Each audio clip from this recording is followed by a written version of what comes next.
Good morning 10th class. How are you बेटा? Fine, ठीक हो?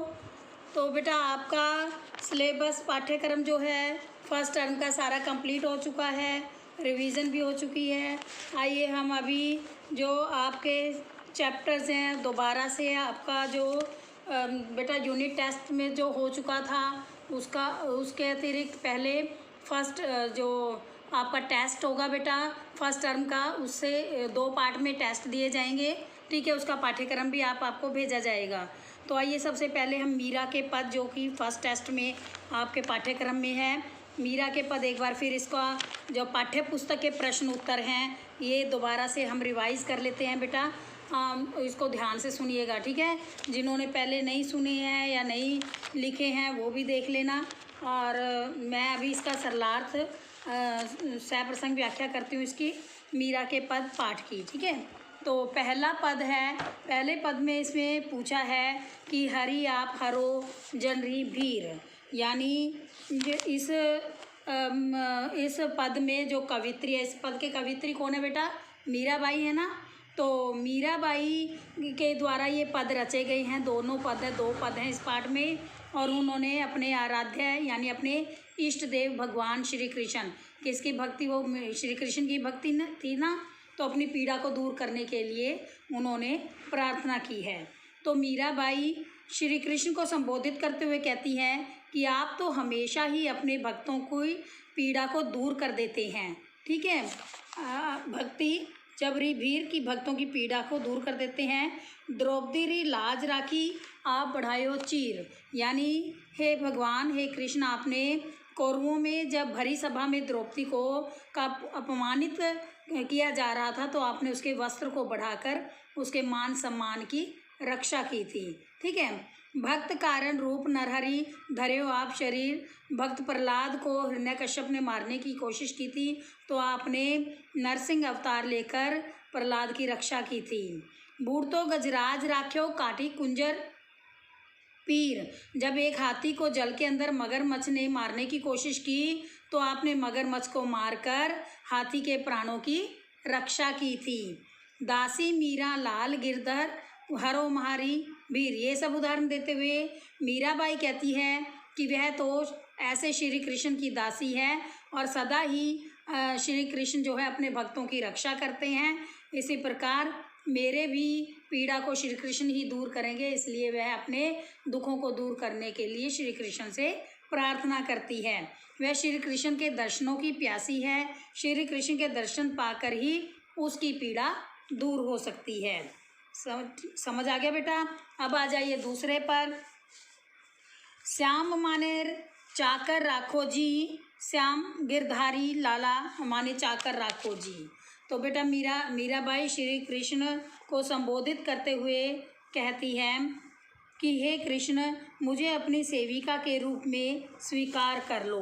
मैं आपकी चाकर राखो किसे कहते हैं? नौकरानी को, ठीक है। यानी मुझे अपनी सेविका बना लो। गिरधारी लाल श्री कृष्ण के लिए संबोधित किया गया है कि मुझे अपनी दासी बना लीजिए। चाकर ऐस्यूँ बाग लगास्यूँ नीत उठर दर्शन पास्यूँ, वह कहती है कि आपकी सेवा करते हुए मैं हर रोज़ आपके लिए बाग बगीचे लगाऊंगी और प्रतिदिन सुबह उठकर आपके दर्शन किया करूंगी, ठीक है। उसके बाद कहती है वृंदावनरी कुंज गली में गोविंद लीला गास्यूँ, मैं आपकी सेविका बनकर वृंदावन की गलियों में आपकी लीला का गुणगान करूंगी, आपके गुणों का बखान करूंगी।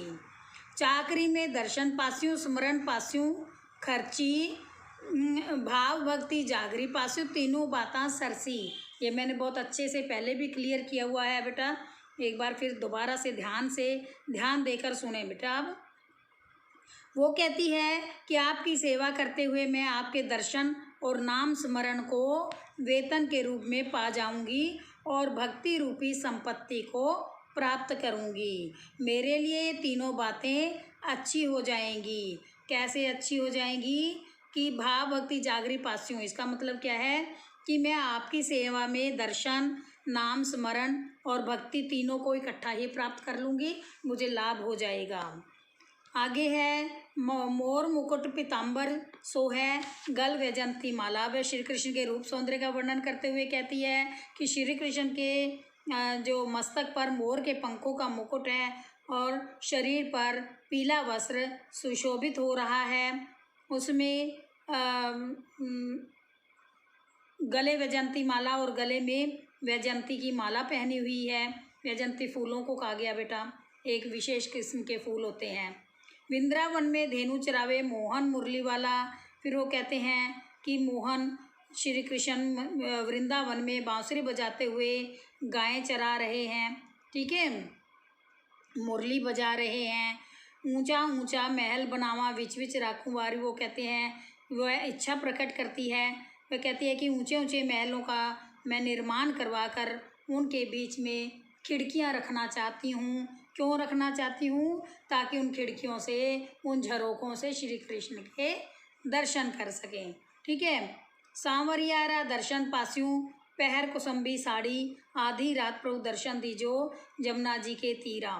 मीरा रा प्रभु गिरधर नागर हिवड़ो घरों अधीरा। अब वो क्या कहती है कि मैं लाल रंग की साड़ी पहनकर, यमुना जी का जो किनारा था श्री कृष्ण को बहुत ही प्यारा था, इसलिए गोपियाँ भी वहाँ आती थी। तो मीरा भी यही इच्छा प्रकट कर रही है कि मैं लाल रंग की साड़ी पहनकर अपने प्रियतम श्री कृष्ण के, यानी दुल्हन बनकर श्री कृष्ण की उनके दर्शनों के लिए आधी रात के समय यमुना नदी के किनारे पर उनकी प्रतीक्षा करने के लिए तैयार हूँ। अंत में मीरा कहती है कि वह अपने प्रिय श्री कृष्ण के दर्शनों की बहुत ही प्यासी है। श्री कृष्ण के दर्शनों के लिए उसका मन बहुत ही व्याकुल है, बहुत ही बेचैन है, ठीक है बेटा, समझ आ गए। आइए अब हम इस पाठ्य पुस्तक के प्रश्न उत्तर रिवाइज कर लेते हैं, ठीक है बेटा। प्रश्न है जी, सबसे पहले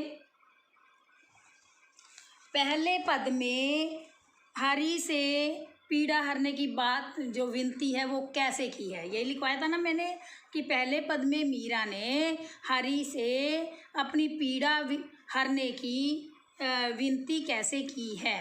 सही, इसका सही उत्तर है कि पहले पद में मीरा अपनी पीड़ा हरने की विनती करते हुए कहती है कि जैसे प्रभु ने द्रौपदी की लाज रखी, गजराज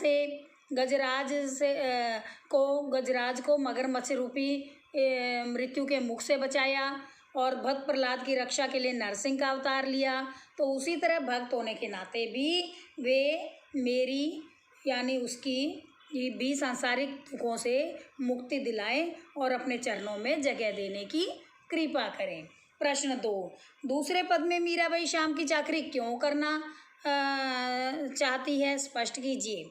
अब दूसरे पद में वह शाम की श्री कृष्ण की नौकरी इसलिए करना चाहती है क्योंकि वह एक अनन्य भक्त है श्री कृष्ण की। अनन्य कहते हैं कि ऐसी भक्त है उस जैसी भक्ति कोई नहीं करता हो, तो वह अनन्य भक्त है बेटा। एक निष्ठ उसका कृष्ण पर ही विश्वास है।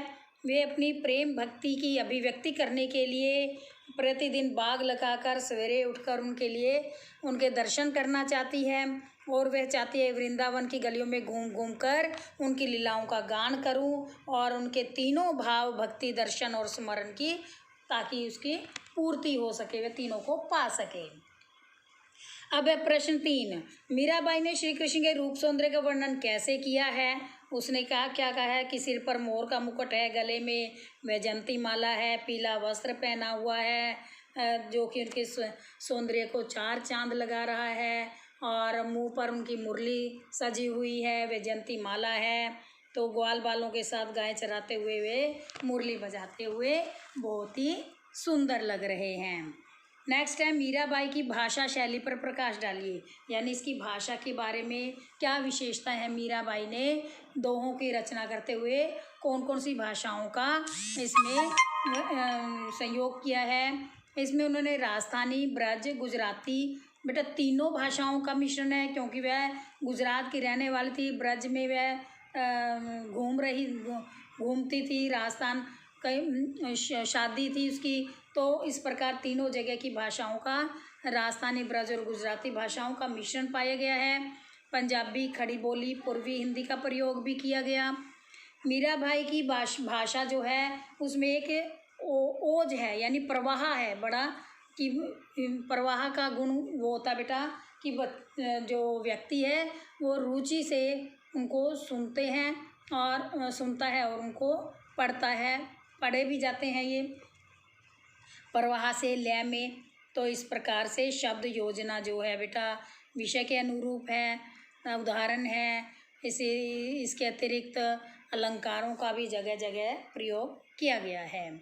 नेक्स्ट क्वेश्चन है, कृष्ण को पाने के लिए वो क्या क्या करने को तैयार हैं। जैसा कि आपको पद में बताया गया कि उनकी चाकरी करना चाहती है, सेवा करना चाहती हैं, बाग लगाकर मालिन बनना चाहती हैं, आधी रात में यमुना नदी के किनारे उनसे मिलना चाहती हैं, वृंदावन की गलियों में घूम घूम कर उनकी लीलाओं का गान गाने के लिए तैयार हैं। अब इसका काव्य सौंदर्य बेटे आ सकता है, ये पंक्तियाँ जैसे हरि आप हरो जनरी भीर, द्रौपदी री लाज राखी आप बढ़ायो चीर, भक्त कारण रूप नरहरि धर्यो आप शरीर। अब इसमें यह है बेटा कि हे कृष्ण आप अपने भक्तों की पीड़ा को दूर कर दें। जैसे वस्त्र बढ़ाकर द्रौपदी की रक्षा की, उसके मान की रक्षा की, भक्त प्रहलाद की रक्षा की, उसी तरह से मेरी भी परेशानी को दूर करें। तो मीरा को क्या परेशानी थी? मीरा को परेशानी थी कि उनको आकर दर्शन दें, उनको अपने पति के रूप में स्वीकार करें, उनके नज़दीक रहें। ठीक है।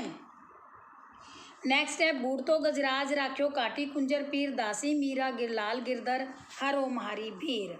इन पंक्तियों में मीरा ने खुद को दासी बताया, जैसे कि गजराज को बचाया, उसकी पीड़ा दूर की, ऐसे ही वे कहती है कि मेरी भी पीड़ा को दूर करें। बाकी जो शिल्प सौंदर्य बेटा ये सारा इसमें सेम ही आता है, तीनों में सेम ही आएगा कि बार बार यही आएगा। राजस्थानी ब्रज, गुजराती भाषा है, अलंकारों का प्रयोग है, शांत रस है। भक्ति रस को शांत रस कहते हैं बेटा। ठीक है। 9 रस होते हैं ना, इन 9 रसों में से भक्ति का रस जो है शांत रस कहलाता है।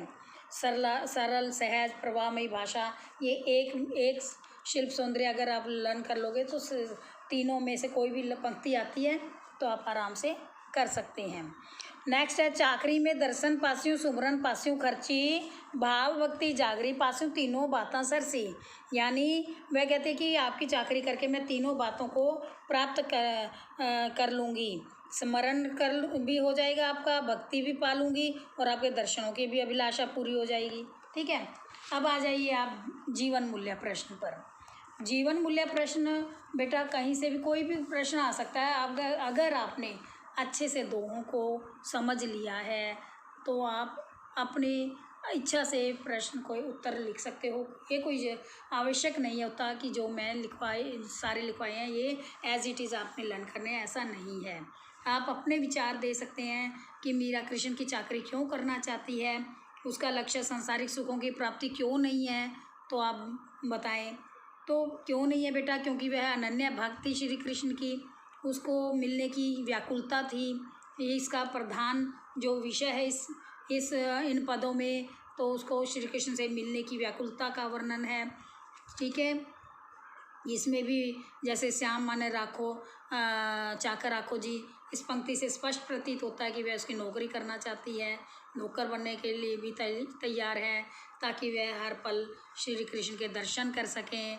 क्योंकि मीरा के मन में जो है समर्पण का भाव है, वह सब कुछ सौंप देना चाहती है भगवान श्री कृष्ण को, तो इसलिए वह उनकी चाकरी करना चाहती है और उनका सानिध्य पाने के लिए, सानिध्य कहते हैं बेटे निकटता पाने के लिए, उनके पास आने के लिए सब कुछ करना चाहती है। वह बगीचे में बगीचा भी लगाना चाहती है और उनके लिए चाकरी करना चाहती है, उनकी भक्ति करना चाहती है। तो इस प्रकार भक्ति भाव को